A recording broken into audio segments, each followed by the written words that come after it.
श्रीमद् भगवत गीता अध्याय 8 अक्षर ब्रह्म योग। अर्जुन ने कहा, हे पुरुषोत्तम, वह ब्रह्म क्या है? आध्यात्म क्या है? कर्म क्या है? अधिभूत नाम से क्या कहा गया है और अधिदेव किसको कहते हैं? हे मधुसूदन, यहाँ अधियज्ञ कौन है और वह इस शरीर में कैसे है? तथा युक्त चित्त वाले पुरुष द्वारा अंत समय में आप किस प्रकार जानने में आते हैं? भगवान ने कहा, परम अक्षर ब्रह्म है। अपना स्वरूप अर्थात जीवात्मा अध्यात्म नाम से कहा जाता है तथा भूतों के भाव को अत्यंत करने वाला जो त्याग है वह कर्म नाम से कहा गया है। उत्पत्ति विनाश धर्म वाले सब पदार्थ अधिभूत है। हिरण्यमय पुरुष अधिदेव है। और हे देहधारियों में श्रेष्ठ अर्जुन, इस शरीर में मैं वासुदेव ही अंतर्यामी रूप से अधियज्ञ हूँ। जो पुरुष अंत काल में भी मुझको ही स्मरण करता हुआ शरीर को त्याग कर जाता है वह मेरे साक्षात स्वरूप को प्राप्त होता है। इसमें कुछ भी संशय नहीं है। हे कुंती पुत्र अर्जुन, यह मनुष्य अंत काल में जिस जिस भी भाव को स्मरण करता हुआ शरीर का त्याग करता है उसको ही प्राप्त होता है, क्योंकि वह सदा उसी भाव से भावित रहा है। इसलिए हे अर्जुन, तू सब समय में निरंतर मेरा स्मरण कर और युद्ध भी कर। इस प्रकार मुझ में अर्पण किए हुए मन बुद्धि से युक्त होकर तू निसंदेह मुझको ही प्राप्त होगा। हे पार्थ, यह नियम है कि परमेश्वर के ध्यान से अभ्यास रूप योग से युक्त दूसरी ओर न जाने वाले चित्त से निरंतर चिंतन करता हुआ मनुष्य परम प्रकाश रूप दिव्य पुरुष को अर्थात परमेश्वर को ही प्राप्त होता है। जो पुरुष सर्वज्ञ, अनादि, सबके नियंता, सूक्ष्म से भी अति सूक्ष्म, सबके धारण पोषण करने वाले, अचिंत्य स्वरूप, सूर्य के सुधर नित्य चेतन प्रकाश रूप और अविद्या से अति परे शुद्ध सच्चिदानंद धन परमेश्वर का स्मरण करता है, वह भक्ति युक्त पुरुष अंत काल में भी योग बल से भुकुटी के मध्य में प्राण को अच्छी प्रकार स्थापित करके फिर निश्चल मन से स्मरण करता हुआ उस दिव्य रूप परम पुरुष परमात्मा को ही प्राप्त होता है। वेद के जानने वाले विद्वान जिस सच्चिदानंद धन रूप परम पद को अविनाशी कहते हैं, आसक्ति रहित सन्यासी महात्मा जन जिसमें प्रवेश करते हैं और जिस परम पद को चाहने वाले ब्रह्मचारी लोग ब्रह्मचर्य का आचरण करते हैं, उस परम पद को मैं तेरे लिए संक्षिप्त में कहूँगा। सब इंद्रियों के द्वारों को रोककर तथा मन को हृदय देश में स्थिर करके फिर उस जीते हुए मन के द्वारा प्राण को मस्तक में स्थापित करके परमात्मा संबंधी योग धारण में स्थित होकर जो पुरुष ओम इस एक अक्षर रूप ब्रह्मा को उच्चारण करता हुआ और उसके अर्थ स्वरूप मुझ निर्गुण ब्रह्मा का चिंतन करता हुआ शरीर को त्याग कर जाता है, वह पुरुष परम गति को प्राप्त होता है।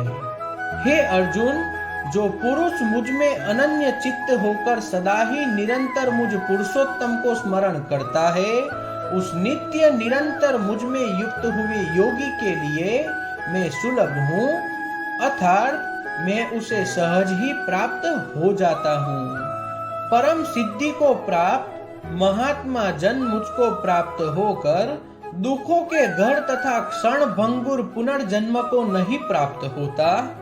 हे अर्जुन, ब्रह्मलोक सब लोग पुनरावर्ती है, परंतु हे कुंती पुत्र, मुझको प्राप्त होकर पुनर्जन्म नहीं होता, क्योंकि मैं कालातीत हूँ और ये सब ब्रह्मादि के लोक काल के द्वारा सीमित होने से अनित्य है।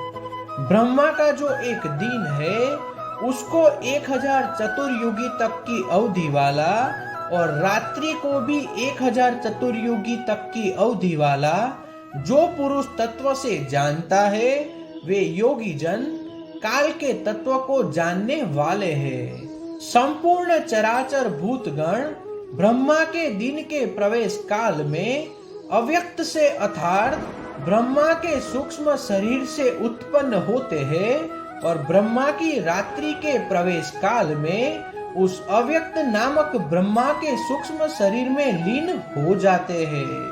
हे पार्थ, वही यह भूत समुदाय उत्पन्न होकर प्रकृति के वश में हुआ रात्रि के प्रवेश काल में लीन होता है और दिन के प्रवेश काल में फिर उत्पन्न होता है। उस अव्यक्त से भी अति परे दूसरा अर्थात विलक्षण जो सनातन अव्यक्त भाव है, वह परम दिव्य पुरुष सब भूतों के नष्ट होने पर भी नष्ट नहीं होता। जो अव्यक्त अक्षर इस नाम से कहा गया है, उसी अक्षर नामक अव्यक्त भाव को परम गति कहते हैं तथा जिस सनातन अव्यक्त भाव को प्राप्त होकर मनुष्य वापस नहीं आते, वह मेरा परम धाम है। हे पार्थ, जिस परमात्मा के अंतर्गत सर्वभूत है और जिस सच्चिदानंदन परमात्मा से यह समस्त जगत परिपूर्ण है, वह सनातन अव्यक्त परम पुरुष तो अनंत भक्ति से ही प्राप्त होने योग्य है। हे अर्जुन, जिस काल में शरीर त्याग कर गए हुए योगी जन तो वापस न लौटने वाली गति को और जिस काल में गए हुए वापस लौटने वाली गति को ही प्राप्त होते हैं, उस काल को अर्थात दोनों मार्गों को कहूंगा। जिस मार्ग में ज्योतिर्मय अग्नि अभिमानी देवता है, दिन का अभिमानी देवता है, शुक्ल पक्ष का अभिमानी देवता है और उत्तरायण के 6 महीनों का अभिमानी देवता है, उस मार्ग में मरकर गए हुए ब्रह्मवेता योगी जन उपयुक्त देवताओं द्वारा क्रम से ले जाकर ब्रह्मा को प्राप्त होते हैं। जिस मार्ग में धूमाभिमानी देवता है, रात्रि अभिमानी देवता है तथा कृष्ण पक्ष का अभिमानी देवता है और दक्षिणायन के 6 महीनों का अभिमानी भी देवता है, उस मार्ग में मरकर गया हुआ सकाम कर्म करने वाला योगी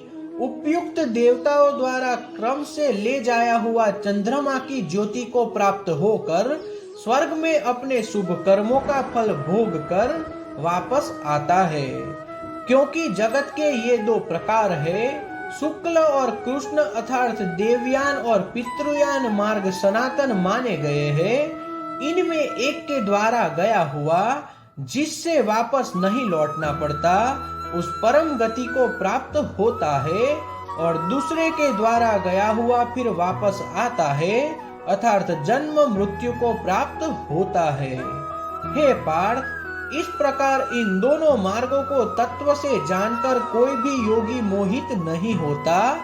इस कारण है अर्जुन, तू सब काल में संबुद्धि रूप योग से युक्त हो अर्थात निरंतर मेरी प्राप्ति के लिए साधन करने वाला हो।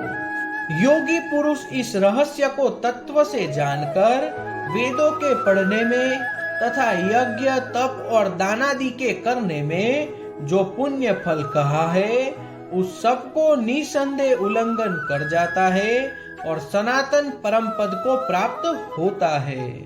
तो इस प्रकार उपनिषद ब्रह्म विद्या तथा योग शास्त्र रूप श्रीमद् भगवत गीता के श्री कृष्ण अर्जुन संवाद में अक्षर ब्रह्म योग नामक 8वां अध्याय समाप्त हुआ।